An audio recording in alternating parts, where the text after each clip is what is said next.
Good morning, Magic. I'm Gavin Verhey from Wizards of the Coast, and with the whole Dominaria United set fully previewed, it's time to talk limited archetypes. Every two-color pair in Dominaria United has a theme that goes along with it. So what should you be looking for in the pre-release or in your first arena drafts? Let me give you some tips.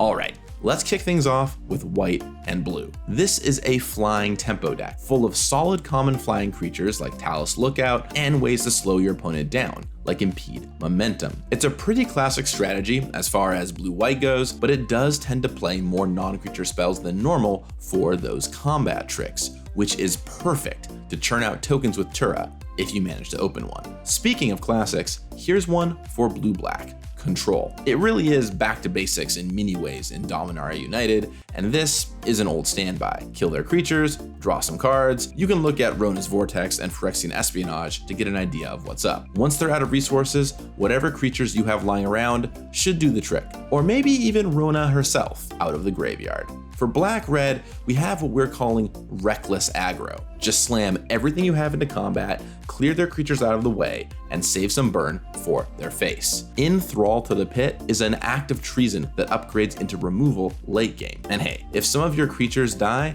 just bring them back with the likes of Balduvian Atrocity. Aggressive Sabotage can even play a Blightning impersonation. As Garna, Bloodfist, tells you to do, attack, attack, attack.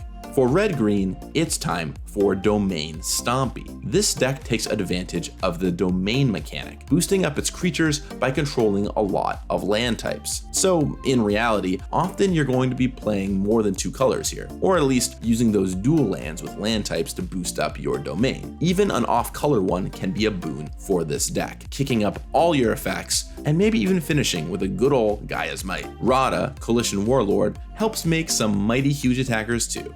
For green-white, it's back to the domain well again, with domain tokens. Many of the domain cards you'll want are the same. You'll still want Nishoba Brawler, but things that go a little wider, like Strength of the Coalition, are nice picks here. Zar Ojanen exemplifies what this is all about. Get land types, get lots of creatures, crush enemies. Moving along to enemy colors, we have white-black with a creature sacrifice deck. There were some dice triggers in the red-black deck, and those are really going to come in handy here. White also provides plenty of token fodder, with cards like Resolute Reinforcements kicking around. Feed them to fuel cards like Gibbering Barricade, Bone Splinters, or even Aeron, Benalia's Ruin, to pump up your whole team. You know it, you love it. Blue-red is spells aggro. Cards like Haunting Figment and Gitu Amplifier give you cheap creatures and then a stream of spells, especially when using cantrips like Impulse and Timely Interference that help you keep the ball rolling. Oh, and hey, red removal spells?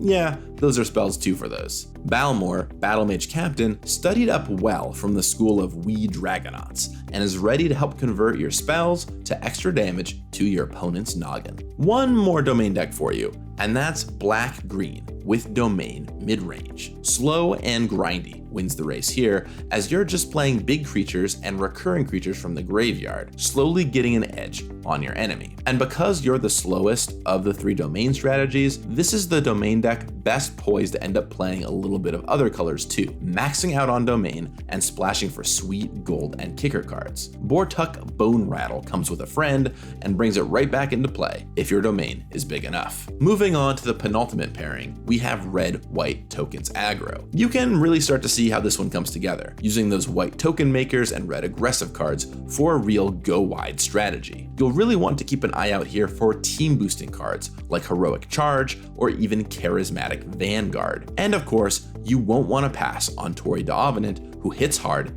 in this strategy. And finally, we have blue-green with Kicker Ramp. You'll be building up your mana, yes, but with all the lands you'll be finding, it positions you well to play much more than two colors and splash lots of other goodies. The kicker, get it? Here is a lot in the ability to splash kicker costs. If you have the color for it, great, and if you don't, hey, you can still cast the card normally. But of course, you can just ramp and get paid off for it, using cards like the new Tachiova, who gives you flying 3/3s with every landfall once you hit 7 lands. Now, that's all 10 archetypes, but 2 more things to note. The first is that, as you might have noticed, a lot of them interconnect together. The domain decks share green, for example, or you could draft white, blue, red flying spells aggro. The mana fixing is a tad more plentiful here than in many other sets, so while plenty of decks will be 2 colors, you absolutely can work for 3 or more colors. And of course, the 5-color dream is certainly alive for those of you ambitious enough to pursue it. And lastly, there is one secret 11th archetype here for you: Defenders. I've always loved this kind of archetype, going all the way back to Rise of the Eldrazi's Vent Sentinel, and Blightpile does a pretty great Vent Sentinel impersonation here. In addition to Blightpile, Wingmantle Chaplain, Coral Colony, Shield Wall Sentinel, and Walking Bulwark all point to this archetype.